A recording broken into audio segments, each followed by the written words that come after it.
বাংলা গানে একটা অপরিহার্য নাম মকসুদ জামিল মিন্টু। আজ আমাদের সৌভাগ্য হয়েছে মকসুদ জামিল মিন্টুর সঙ্গে কথা বলার। আপনাকে স্বাগত। অনেক ধন্যবাদ। আমার সৌভাগ্য যে আপনার সঙ্গে আমার পরিচয় হয়েছে দেরিতে হলেও। আমি একটু হুমায়ুন আহমেদ স্যারের সঙ্গে আপনার যে কাজের অভিজ্ঞতা, সেই সময়ে সিনেমার গান করার সময়ে একজন ডিরেক্টরের সঙ্গে আপনার বোঝাপড়াটা কেমন হতো, যে বোঝাপড়ার প্রেক্ষিতে এত চমৎকার গান আমরা পেয়েছি? একেবারে প্রথম ছোট্ট একটি গান করেছিলাম আমি, সেটা কোথাও কেউ নেই নাটকের জন্য। গানের একটা মুখ, গানের কথাটা আমার মনে আছে এখনো, যে নাচুনি বুড়ি নাচেল, আচ্ছা, আওলা মাথার চুল, নাচুনি বুড়ি বনে গেছে আনতে নিমের ফুল। হ্যাঁ, এই একটা গান, এক লাইন দুই লাইন, নাটকের প্রয়োজনে উনি আমাকে বলছেন ভাই একটু সুর করে দিয়ে।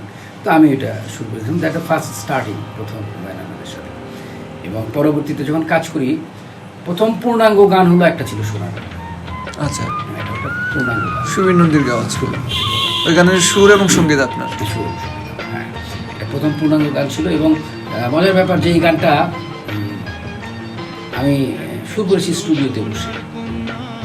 এই গানটা আমাকে যখন দিয়েছিলেন, বিভিন্ন কারণবশত কাজ করা হয়নি। হঠাৎ একদিন স্টুডিও থেকে ফোন দিল যে ভাই হুমায়ুন স্যার এসে বসে আছে। তেমন হুমায়ুন কেন বসে আছে বলে, আজকে তো আপনি শুধু একটা গান করার। তখন আমার খেয়াল হলো যে আমি দেখি পকেটে আমার গানটা রয়ে গেছে। আমি তাড়াতাড়ি স্টুডিওতে যাই এবং সুবিধাও চলে আসে। তো ওখানে বসে আমি এক লাইন করে সুর করে উঠিয়ে দিচ্ছিলাম, আর সুবিধা গানটা গাচ্ছিল এবং মিউজিক ছাড়াই জাস্ট খালি একটু একটা রিদমের উপর। তখন ভাই ওটা শুনে খুব মুগ্ধ। আমি বললাম ভাই খুব সুন্দর হয়েছে। আমি বললাম ভাই গান তো কিছু হয়নি, এখনো মিউজিক টিউজিক তো করতে হবে। আচ্ছা ঠিক আছে, খুব ভালো হয়েছে গান। তো এইভাবেই হুমায়ুন ভাইয়ের সাথে আমার কাজের শুরু। হ্যাঁ, এরপরে পরবর্তী সময়ে হুমায়ুন ভাই শ্রাবণ মেঘের দিন চলচ্চিত্র, এর আগে কয়েকটা নাটকের কিছু গান আমি করেছিলাম হুমায়ুন ভাইয়ের জন্য।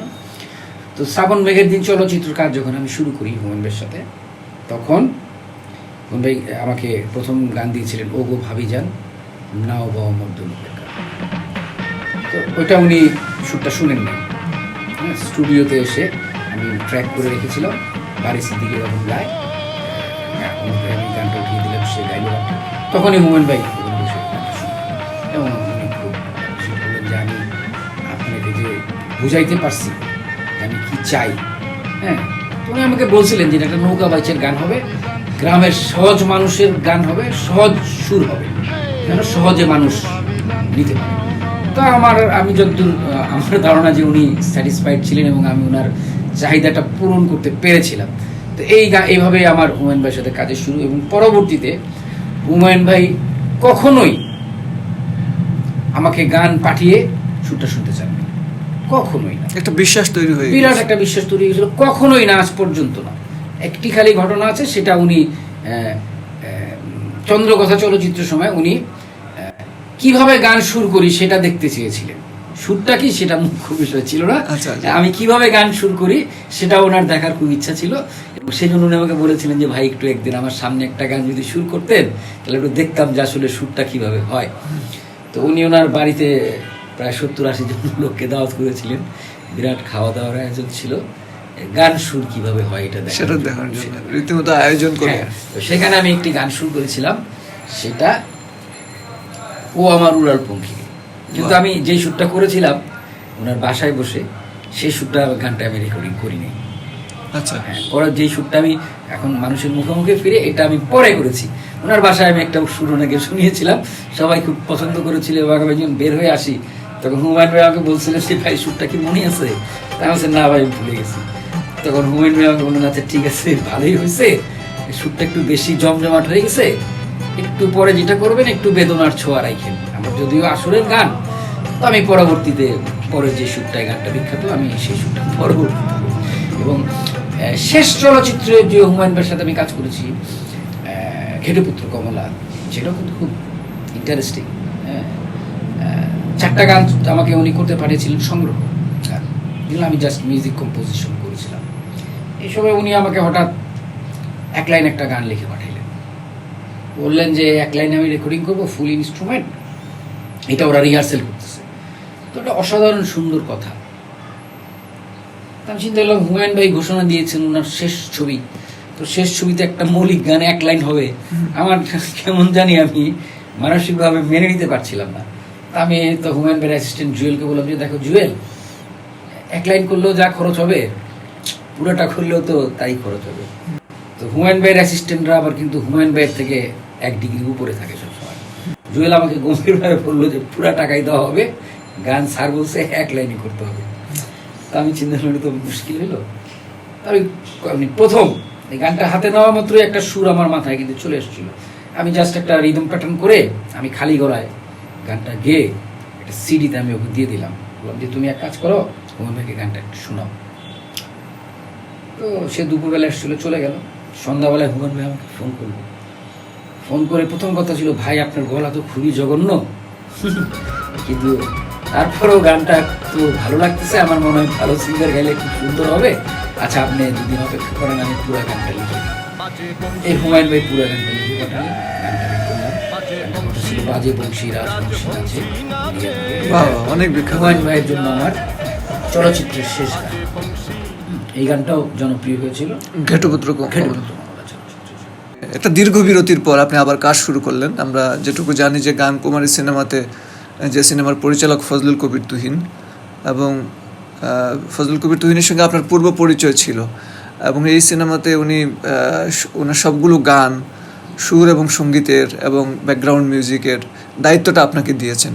ওনার একটা ভরসার জায়গা হিসেবে আপনাকে উনি বিবেচনা করেছেন, আপনার সঙ্গে কাজ করার অভিজ্ঞতা হিসেবে। এটা হচ্ছে ওনার পার্সপেক্টিভ থেকে। আপনার জায়গা থেকে এই জায়গাতে ওনার সঙ্গে কাজে সম্পৃক্ত হওয়ার পেছনের গল্পটা কেমন?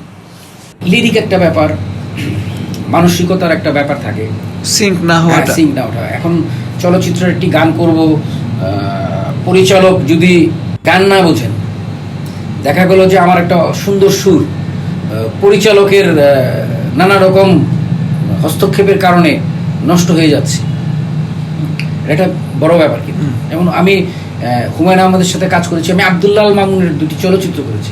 আব্দুল্লাহ আল মামুন কখনোই আমার কাছ থেকে গানের সুর শুনেননি। আমি মতিন রহমানের চলচ্চিত্র করেছি, আমার প্রথম ছবি আগুন জ্বলে, সেখানেও কিন্তু মতিন রহমান আমার সুর করার সময় উপস্থিত ছিলেন, কিন্তু উনি কখনোই খবরদারি করেন নাই। উনি আমাকে তো বলছেন, মিন্টু এই জায়গাটা আমার মাথায় থাকতেছে না বেশিক্ষণ, এটুকুই কিন্তু চাও। তার মানে এই জায়গাটা উনি রাখতে পারছেন না, তার মানে এই সুরটা একটু দুর্বল। আমি আর একটু চেঞ্জ করেছি, উনি বলছেন হ্যাঁ এখন আমি এটা মনে রাখতে পারতেছি। তো এই জিনিসগুলো কিন্তু এখন হয় কি যে এখন অনেকেই সুর বোঝে না। হ্যাঁ, দেখা গেলো যে গানের যে মূল সৌন্দর্য যেই জায়গাটায়, সুরের যেই জায়গাটায়, সেই জায়গাটাই তারা অপছন্দ করতেছে।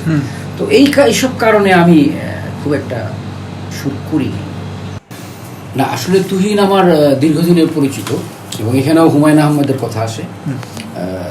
তুহিন হুমায়ুন আহমেদের নাটকে অভিনয় করেছে হিমু চরিত্রে। তখন থেকে আমি তুহিনকে চিনি, এবং তুহিন আমার সঙ্গীতায়োজনে গানও গেয়েছে, কিন্তু বহু আগে, আজ থেকে তো 20-25 বছর আগে। তো ওর ভিতরে গানের ব্যাপারটা ছিল, যেহেতু ও নিজেই গান গায়। তো ও যখন আমাকে ওর চলচ্চিত্রের কাজটা করার জন্য আমাকে যখন বলে এবং আমাকে একটা লিরিক পাঠায়, আমার কাছে লিরিকটা খুব ভালো লেগেছে। আমি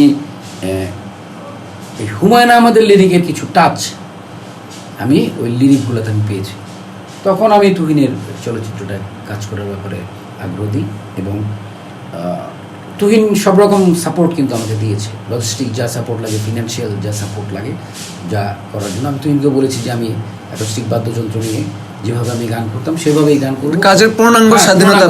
তুহিন আমাকে পূর্ণাঙ্গ স্বাধীনতা দিয়েছে, এবং সুরের ব্যাপারেও কিন্তু তুহিন, আমি সুরটা তুহিনকে যখন শোনালাম, তুহিন কিন্তু গুনগুন করে গিয়ে বলছে, না মিন্টু ভাই ভালো, এবং আমি মনে করি যে আপনার রেকর্ডিং পর্যন্ত আরও পালিশড হবে। সো আমি বুঝতে পারছি গানটা কি হতে পারে। তো আমি সেইভাবেই কাজ করেছি, 3টা গান করেছি, আরেকটা গান করব, এবং 3টা গানই আল্লাহর রহমতে সুন্দর হয়েছে, ভালো হয়েছে, সবাই খুব পছন্দ করেছে। তো এই কারণেই আর কি দীর্ঘদিন পর মানে আপনার সেই পুরনো আনন্দ, যে আনন্দ নিয়ে আগে হুমায়ুন স্যারের সঙ্গে কাজ করেছি, সেই আনন্দটা আমি এই চলচ্চিত্রটা করে পাচ্ছি। এই সময়ের মিউজিক ইন্ডাস্ট্রি নিয়ে আপনার একটা অবজারভেশন কিংবা পর্যবেক্ষণ নিশ্চয়ই তৈরি হয়েছে যে আপনি যখন গান করতেন, আপনি যখন মিউজিকে আসলেন, তখন আপনার যে শিক্ষা, তখন আপনার যে চর্চা এবং প্রপার যে গাইড, এইটার ভিতর দিয়েই আপনি গান করতেন। এখন ঘরে ঘরে মিউজিক কম্পোজার, ঘরে ঘরে শিল্পী, তাদের আসলে খুব দ্রুত জনপ্রিয় হয়ে যাওয়ার একটা আকাঙ্ক্ষা সবার মধ্যে কাজ করছে। এই প্রবণতাটাকে আপনি কিভাবে দেখেন? আমরা যখন 80-তে কাজ শুরু করি, আমার যখন প্রথম অ্যালবাম রিলিজ হয় 86-এ, শেখ ইশতিয়াকের নন্দিতা অ্যালবামটা রিলিজ হয়, তখন কিন্তু আমাদের টেলিভিশনে কাজ করার স্কোপ ছিল না। টেলিভিশনে কাজ করতে হলে অনেক ঝক্কি ঝামেলা হতো, টিভিতে যেতে হলে অ্যানলিস্টেড হইতে হতো, প্রডিউসারদের সাথে কোয়ালিটি গান দিতে হতো। তখন টিভিতে গান করতেন, চলচ্চিত্র গান করতেন আলাউদ্দিন আলী, আহমেদ ইমতিয়াজ বুলবুল, আলম খান, এই মাপের সঙ্গীতজ্ঞরা। তো তখন আমাদের জন্য এতটা সোজা ছিল না, এবং তখন রেকর্ডিং যে আমি যখন চাইলে করতে পারবো এরকম একটা বিষয় ছিল না। রেকর্ডিং স্টুডিও খুব কম ছিল, ভাড়া নিতে হতো, মিউজিশিয়ানদের পেমেন্ট করতে হতো, এবং প্রচুর মিউজিশিয়ান লাগতো। তখন তো জাস্ট আমি সফটওয়্যার বা একটা সিকোয়েন্সার নিয়ে বসে গান করার মতন ছিল না। তো এই কারণে তখন হতো কি, যে যারা গানটা করবে সিরিয়াসলি তারাই কিন্তু গান করতো। আমার শখ হলো একটা গান করলাম বাসায় কিবোর্ড দিয়ে, এই স্কোপ কিন্তু তখন ছিল না, কোনোভাবেই সম্ভব ছিল না। এবং সেই সময় আমাদের একটি গানের আলোচনা বিচিত্রা পত্রিকায় যদি এক লাইন লিখত, সেটা কিন্তু সাংঘাতিক বিষয় আমাদের জন্য তখন ছিল। আর এখন হয় কি, আমার তো মনে পড়ে বিটিভিতে ঢোকার জন্য গেট পাস ম্যানেজ করতে আমার 6 মাস সময় লেগেছিল যে আমি বিটিভিতে যাব।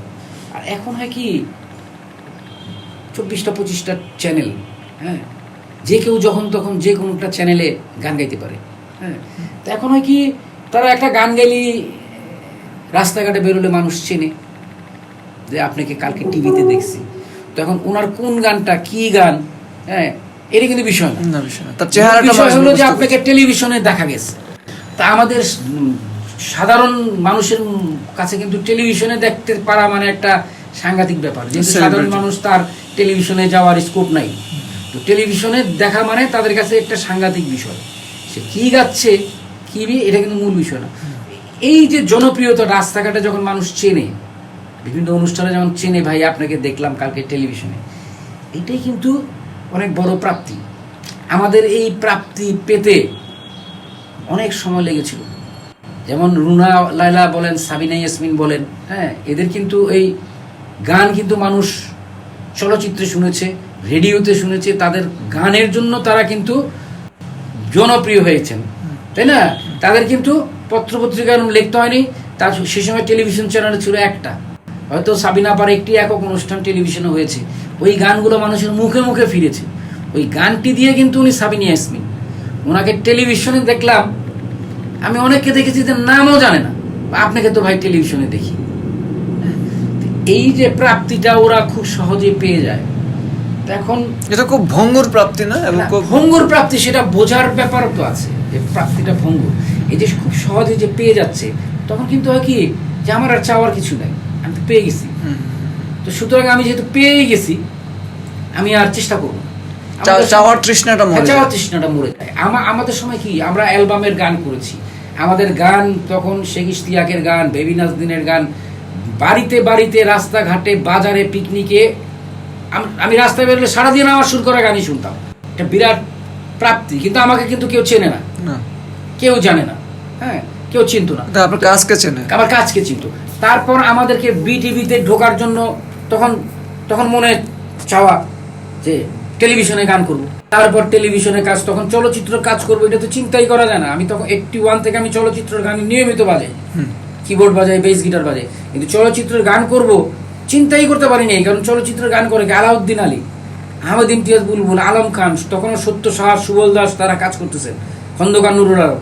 তা আমি তখন মানে ওনাদের ধারে কাছে গান করবো, আমি সুর করি, এটাই তো আমার তখন মার্কেটে কিন্তু হিট গান 100 জনপ্রিয় গান। কিন্তু ওই রেকর্ডিংয়ে যখন যাই, ওনাদের সামনে আমি সুর করি, এটা বলার মতোই সাহস তখন আমাদের হয় নাই। আমি চলচ্চিত্র করেছি 95 সনে, এত আর কিছুই পরে। কিন্তু এখন দেখি যার কোনো একটি গানও নাই, সেও চলচ্চিত্রের সঙ্গীত পরিচালক, সে চলচ্চিত্রের গান করতেছে, দেখতেছি, গান তো সেরকমই হবে। তার মানে আমরা একটা সিদ্ধান্তে পৌঁছতে পারি, এই ব্যাপারটা একটা উপলব্ধি আমাদের হয়েছে যে আগে কাজ মানুষ চিনতো, কাজের পেছনে মানুষ চিনতো না, এখন মানুষকে চিনে, মানুষের কাজকে চিনে না। হ্যাঁ, হ্যাঁ, টেকনোলজির নেগেটিভ দিকটা মানুষকে প্রলুব্ধ করতেছে বেশি। একটি ছেলে খুব দ্রুত একটি গান করতে চেষ্টা করতেছে, সে হয়তো কোনোখান থেকে লুপ কালেকশন করতেছে, হয়তো একটু ফ্লুটের একটা পিস, কালেক্ট করে নিল, একটু রিদম প্যাটার্ন এগুলো করে নিল। এখন ওর কাছে এই লুপগুলো আছে, তো সুতরাং ওকে ওর মধ্যে গানটা শুরু করতে হবে। ওর মধ্যে যে প্রতিভা নাই সেটা কিন্তু নয়, ওর মধ্যে প্রতিভা আছে, কিন্তু ওর প্রতিভাটা গণ্ডিতে আটকা পড়ে আছে, ও গণ্ডির থেকে বেরোতে পারতেছে না। ও চিন্তা করতেছে ও মনে যেই গানটা শুরু করতে চাচ্ছে সেই গানটা করলে ও দেখতেছে ওর রিদম প্যাটার্ন পাবে না, লুপ পাবে না, এটা পাবে না, সেটা পাবে না। ওর গানটা করতে হলে ওর পক্ষে করা সম্ভব না, সুতরাং ও যেটা পাচ্ছে ও সেটার মধ্যে করার চেষ্টা করতেছে। তো এতে হচ্ছে কি ওর প্রতিভাটা বিকশিত করতে পারতেছে না।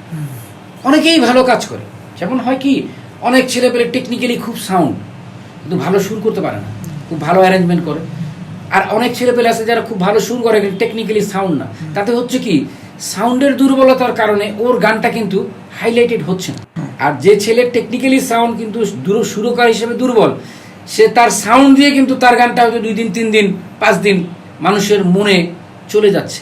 তো এই যে দুইজনের যে সমন্বয় করাটা, এই জিনিসটা কিন্তু হচ্ছে না। ঠিক। বেবি নাজনীনের সঙ্গে আপনার কি কি গান হলো? বেবি নাজনীনের অনেক গান আছে। প্রথম 2টা অ্যালবাম আমার করা, এলোমেলো বাতাসে, ওই রং ধুনু থেকে পড়েছি লাল শাড়ি, বন্ধুরে তুই কত দূরে বলেছিল সে মিষ্টি এসে, ওই অ্যালবামের সবগুলো গান করা। শেখ ইশতিয়াকের 2টা অ্যালবাম করেছি, এর মধ্যে নন্দিতা, নীলাঞ্জনা, আমার মনের ফুলদানিতে, একদিন ঘুম ভেঙে দেখি, হ্যাঁ, মাজারেতে বাইন্দা সুতা, হ্যাঁ, জ্যোৎস্নারাতে মনটা আমার হারিয়ে যেতে চায়, এই সবগুলো গান করা। তখন আমি রাস্তায় বের হলেই আমার সুরে গান শুনতাম, রাস্তাঘাটে বাজতেছে। আমি টেলিভিশনের জন্য চেষ্টা করছি, ভালো ভালো গান করতে চেষ্টা করছি, যেন টেলিভিশনের প্রডিউসাররা আমার গান শুনে আমাকে যেন ডাকে। তারপর টেলিভিশনে এক সময় কাজ শুরু করলাম, বড় বড় অনুষ্ঠান করেছি, টেলিভিশনে, ম্যাগাজিন অনুষ্ঠান। হ্যাঁ, এখন তো সবাই গান লিখতে চায়, গীতিকার। বাংলাদেশে আসলে গান লেখা কি এত সহজ? এখন অনেকের আমি গান দেখি আমি যে খুব কঠিন কঠিন শব্দ বসানো, হয়তো সেই শব্দগুলোর অর্থ সে জানে না। দেখা গেল যে ও বলতে চাচ্ছে একরকম, তো বলতেছে গোধূলি রাঙা সকাল বেলায়, তো এটা তো কিছু হইল না। ওকে তো জানতে হবে যে গোধূলিটা কোন সময়, এটা যে কোন টাইমে হয়, এগুলো তো তার জানার বিষয় না। নানা রকম কথাবার্তা, তো মিষ্টি মিষ্টি অসংখ্য কথা, কিন্তু এই কথাগুলো এটা ধূম্রজাল। এই কথাগুলোর যে গানটা, একটি গান কি, একটি গান মানুষকে একটি গল্প বলবে, ঠিক, একটি গল্প বলবে। তো ওর গানে কিন্তু গল্পটা নাই, এলোমেলো কথাগুলো বলে যাচ্ছে, হয়তো কথার পিঠে কথা, ওর কাছে মজা লাগতেছে, ভালো লাগতেছে, কঠিন কঠিন কিছু শব্দ বসিয়ে দিচ্ছে এবং ও মনে করতেছে যে আমি একটা অসাধারণ গান লিখলাম, শব্দগুলো যেহেতু কঠিন। তো এই শব্দগুলো যে অর্থহীন ফাইনালি, হ্যাঁ, এটা কিন্তু ওদেরকে বলারও কেউ নাই। হ্যাঁ, তো এই সব কারণে কিন্তু আমাদের এখানে লিরিকের কোয়ালিটিটা খুব খারাপ হয়ে যাচ্ছে। এবং মূলত এগুলো একটা আমাদের পার্শ্ববর্তী দেশের কিছু ইনফ্লুয়েন্সও আছে, ওখানেও অনেকেই কঠিন কঠিন গান লেখে। দেখা গেল যে ঘুরে ফিরে গানের অর্থ কিন্তু বোধগম্য নয়, অর্থটা কিন্তু ঠিক না, দেখা গেলো যে হচ্ছে না কিছুই, কিন্তু ওইগুলোই কিন্তু আমাদের এখানে অনেকের কাছে পপুলার। আমরা যখনই বলতে যাই যে ভাই এইটার কিছু এইটা তো মিলে কিছু হয় না অর্থ, তখন কিন্তু নেগেটিভ কথা বলে না। প্রথম হলো বাংলা ভাষাটা বুঝতে হবে। হ্যাঁ, বাংলা ভাষায় কিছু কিছু কিছু শব্দ থাকে এবং যে বাক্য গঠন কোনটা কতটুকু হবে, কোথায় পজ হবে, এগুলো একটা বিরাট বিষয়বস্তু। এটা হলো একরকম। আর দ্বিতীয়ত যে মানে যেটা মূল, সেটা হলো একটা গান লেখার আগে একটা দৃশ্যকল্প, একটা চিন্তা করতে হবে, কিন্তু একটা স্টোরি চিন্তা করতে হবে। প্রতিটা গানই কিন্তু একটা স্টোরি, একটা গল্প বলে, গল্প। তো গানটা লেখারাই কিন্তু চিন্তা করতে হবে যে আমার গানের গল্পটা কি, আমি গল্পটা কিভাবে শুরু করব, গল্পটা কিভাবে শেষ করব। এবং গানের নর্মালি এখন যেটা হয় যে একটি মুখ থাকে, দুটো অন্তরা থাকে। আগে সঞ্চারী থাকতো, পরে একটা আবহ থাকতো, এখন সেগুলো থাকে না, একটি মুখ দুটি অন্তরা থাকে। তো ওকে সবসময় চিন্তা করতে হবে যে আমি এইটুকু জায়গার মধ্যে একটি গল্প কিভাবে শেষ করব। গল্পটা যে কোনো গল্প হতে পারে, কিন্তু আমার এটা এইটুকুর মধ্যে শেষ করতে হবে। গানটা আসলে স্টোরি টেলিং, তো স্টোরি টেলিংটা বলা শিখতে হবে প্রথম। অনেক শিল্পীও আছে এরকম, যারা ধরেন ভালোভাবে তার প্র্যাকটিস নাই, চর্চা নাই, কিন্তু তার মনে হয়েছে যে শখে আমি একটা গান গেয়ে ফেলি, তাদের ব্যাপারে কি বলবেন? আমরা কাউকে আসলে কিছু বলি না, কারণ এক একজন হয়তো তার পরিবার থেকে তাকে বলা হয় যে তুমি খুব অসাধারণ গাও, তুমি ভালো গাইলে তুমি বিখ্যাত সিঙ্গার, অনেক গান গাইলে সিঙ্গার হতে পারতাম। তো এটা হয় কি, কারো মনে কষ্ট দিতে চাই না, যে জন্য এইসব গান করতে হয়। কিন্তু ফাইনাল হয় কি, এইগুলো গান ওরা একটা দুইটা গান গায়, পরে নিজেরাই বুঝতে পারে, তারা একটা সময় বুঝতে পারে যে আসলে এই গান তাদের পক্ষে আর হচ্ছে না। সম্ভব না। আর যারা বুঝতে পারে না তারা এগুলো কন্টিনিউ করে যেতে থাকে। কারণ এখন আপনি ফিনান্সিয়ালি সাউন্ড হলে আপনি গান করতে পারবেন।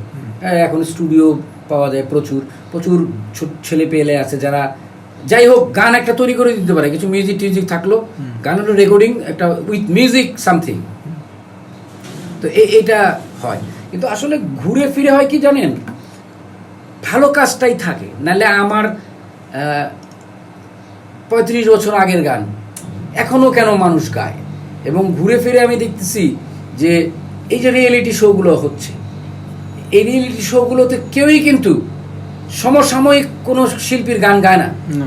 তারা কিন্তু আমাদের যে 35 বছর আগের গান, তারও আগে আলাউদ্দিন আলী, আহমদ ইমতিয়াজ বুলবুল, সত্য সাহারা যেসব গান করে আসছে, আলম খানরা যেসব গান করেছেন, সেই সব গানই তারা কিন্তু এই প্রতিযোগিতাগুলোতে কম্পিট করার জন্য গাচ্ছে। তার মানে কি, ওরা নিজেরা যে গানগুলো গাচ্ছে এখন, যে গান হচ্ছে তাদের নিজেদেরও ভালো লাগে না। নিজেদের ভালো লাগলে তারা এই গানগুলো তো বিভিন্ন কম্পিটিশনে গাইতেন, তারা এগুলো গাচ্ছেন না কেন? তাদের এইটুকু চিন্তা, তারা এটা একটা শুভ জিনিস, কিন্তু তাদের এইটুকু চিন্তা আছে যে তারা এইটুকু বুঝতে পারে যে এই গানগুলো ভালো গান নয়, এইগুলো গাইলে আমি এই কম্পিটিশনে ভালো রেজাল্ট নাও করতে পারি। এই বোধোদয়টা আছে এখন। সুর করাটা কিন্তু, এগুলো আমি বলি গান লেখার মতো সুর করাটাও কিন্তু একটু ঈশ্বর প্রদত্ত ব্যাপার। প্রথমত ভিতরে শিখে হয় না, হ্যাঁ শিখে হয় না সঙ্গীত, এবং দ্বিতীয়ত যে সুর করার বিষয়টা, আমি যেটাকে সবচেয়ে বেশি গুরুত্ব দিই সেটা হলো আমি লিরিকটা, কিন্তু প্রথম আমি লিরিকটা পড়ি, অনেকবার পড়ি। আমি কিন্তু সাথে সাথে সুর করতে বসে যাই না। আমি তো নর্মালি যে সবাই হারমোনিয়াম নিয়ে বসলো, আমি কিন্তু সেরকম না। আমি লিরিকটা দেখি, পড়ি, আমার তো প্যান্টের পকেটে থাকে, লিরিকের প্রথম 4টা লাইন আমার মুখস্থ হয়ে যায়। হ্যাঁ, ঘোরাফেরা করতে করতে এক সময় আমার কাছে আমার সুরটা আমার আসে, তখন আমি কোনো একটা ইনস্ট্রুমেন্ট নিয়ে বসি। হ্যাঁ, তো প্রথম তাকে চিন্তা করতে হবে এই লিরিকটা কী চায়, এই কথাটা কি বলতে চাচ্ছে, এই কথাটা কি আমাকে আমার মনের দুঃখবোধটাকে জাগাতে চাচ্ছে, না এই কথাটা আমাকে আনন্দ দিতে চাচ্ছে, রোমান্টিসিজম। হ্যাঁ, গানের প্রকৃতিটা কি, হ্যাঁ গানটা কি বলতে চাচ্ছে, এই কথাটা বুঝতে পারলেই গানটা সুরটা হবে এবং সবকিছু সুন্দর। আমি অনেককে দেখেছি যে কথাটা অনেক আনন্দের, সুরটা বেদনার। আর অনেককে আমি দেশাত্মবোধক বলবো যে ম্যাক্সিমাম দেশাত্মবোধক গান বেদনা টাইপের একটি সুর থাকে। হ্যাঁ, কেন বেদনার হবে? কারণ ও কথা একদিকে যাচ্ছে, সুরটা আরেকদিকে যাচ্ছে। ওকে বুঝতে হবে যে এই বক্তব্যটা আনন্দময় কথা, তাহলে সুরটাও তো আনন্দের হবে। হ্যাঁ, তারা কম্পোজিশন করতে গেলে আসলে এটা পুরো কম্পোজিশন শুনতে হবে, পৃথিবীর বিখ্যাত কম্পোজারদের কম্পোজিশন শুনতে হবে, কিভাবে ইনস্ট্রুমেন্টের ব্যবহার। মূলত সবচেয়ে ভালো সে যদি কোনো ইনস্ট্রুমেন্ট ভালো বাজাতে জানে, তাহলে এটা অন্তত একটা ইনস্ট্রুমেন্ট একটা প্লাস পয়েন্ট। হ্যাঁ, এবং এখন যেরকম হয়ে গেছে যে ওয়েস্টার্ন গান, আমাদের দেশে ওয়েস্টার্ন গান বলতেই কিন্তু power chord, electric guitar, distortion, এটা বোঝায়। আসলে ওয়েস্টার্ন গান কিন্তু এটা না। ওয়েস্টার্ন কিন্তু অনেক ক্যাটাগরি আছে, সিম্ফনিক একটা সাইড আছে। ওই সিম্ফনিক সাইডটা কিন্তু অর্কেস্ট্রেশন শেখার জন্য অত্যন্ত কার্যকর একটা জায়গা। আমি বলবো যে প্রচুর পরিমাণে এই সিম্ফনিক মিউজিক শুনতে হবে। এখন অনেকেই কাজ করে, বাইরের অনেকে ভালো ভালো কাজ করে, তাদের সিম্ফনিক কাজগুলো শুনলে অর্কেস্ট্রেশনটা, একটি গান সুর অনেকেই করতে পারবে, কিন্তু এই সঙ্গীত আয়োজনটা কিন্তু অনেক কঠিন ব্যাপার। এই সঙ্গীত আয়োজন কিন্তু খুব সহজে করা যায় না। আচ্ছা, আমরা একদম শেষের দিকে আছি। আপনার তো গানের সঙ্গেই আপনার সংসার, গান, আপনি খুব চমৎকারভাবে একটা গানের জীবন যাপন করেন। আপনি এই সব কিছু মিলিয়ে আপনার আসলে গানে আনন্দের জায়গাটা কোথায়, যে কারণে আপনি অন্য কোনো পেশায় না গিয়ে গানের মধ্যে দিয়ে পুরো জীবনটা কাটিয়ে দিলেন? আপনার এই সময়ে এসে এই উপলব্ধিটা কেমন আসলে, যে আমি কি ঠিক পথেই ছিলাম? না, অবশ্যই ঠিক পথে তো ছিলাম, অবশ্যই। কারণ গানটা আসলে এটা হলো আল্লাহর দেওয়া, যে কেউ কিন্তু এটা করতে পারবে না। হ্যাঁ, চেষ্টা করতে পারে, এই যে এখন হচ্ছে চেষ্টা, ওই একটা স্ট্যান্ডার্ড থাকে যে ও এইটুকুই থাকবে। আল্লাহ তাআলা তো ক্ষমতা দিয়ে দেন কাজ করার, তো প্রত্যেক একটা নির্দিষ্ট মাত্রায় একটা ক্ষমতা দিয়ে দেন, ক্ষমতার একটা সীমা থাকে। হ্যাঁ, তা আমারও যেমন ক্ষমতার একটা সীমা আছে, আমার যারা আগের যারা আছেন তাদেরও সীমা ছিল, সেই সীমা তারা হয়তো আমার থেকে তাদের সীমা বেশি ছিল, তারা আমার চেয়ে অনেক বেশি ভালো ভালো গান করেছেন। আমার সীমা যতটুকু আমি ততটুকু করব, এবং আমার চেয়ে কম সীমা যাদের তারা ওইটুকু করবে। তারা কখনোই আমার সীমায় আসতে পারবে না, এবং আমি আমার চেয়ে বেশি যাদেরকে আল্লাহ দিয়েছেন আমি তাদের সীমায় কখনো যেতে পারবো না। এটাই হলো মূল কথা। এবং গান করি আসলে যেহেতু আমার ভিতরে এই ক্ষমতাটা আছে, এবং আমি যারা অঙ্ক করে তাদের কাছে অঙ্কটা যেরকম সহজ, আমার কাছে গান করাটা, মিউজিক করাটা সেরকমই সহজ। এবং এটা আমার একটা মানে এখন ব্যাপারটা হয়ে গেছে কি, যে এটা আমার জন্য অফিস করার মতন একটা ব্যাপার। এটা তো আপনার অফিসই। হ্যাঁ, আমার জন্য অফিস করার মতন ব্যাপার। আমি গান পেলাম, আমি এটা সুর করব, মিউজিক করব, রেকর্ডিং করব, ভয়েস নেব, আমি পুরো প্রক্রিয়াটা হ্যাঁ, এটা আমার জন্য অফিস করার মতো ব্যাপার। আমি যেরকম অন্য একটা কাজ দিলে আমি কখনোই পারবো না, আমার কাছে সাংঘাতিক কঠিন লাগবে। এবং এই কাজটা আমার কাছে পৃথিবীর সবচেয়ে সোজা কাজ। অনেকে বলে না গান খুব কঠিন, খুব সাংঘাতিক, আসলে কিন্তু বিষয়টা সেটা না। আমি এই কাজটাই পারি, আপনি প্রফেশনালি তো আমি এই কাজটাই পারি, এবং এটাই আমার কাজ, এবং এটাই আমার জন্য সবচেয়ে সহজ, এবং এটাই আপনার আশ্রয়ের জায়গা। হ্যাঁ, আমার আশ্রয়ের জায়গা। অনেক ধন্যবাদ আমাদেরকে সময় দেওয়ার জন্য। অনেক ধন্যবাদ। Thank you.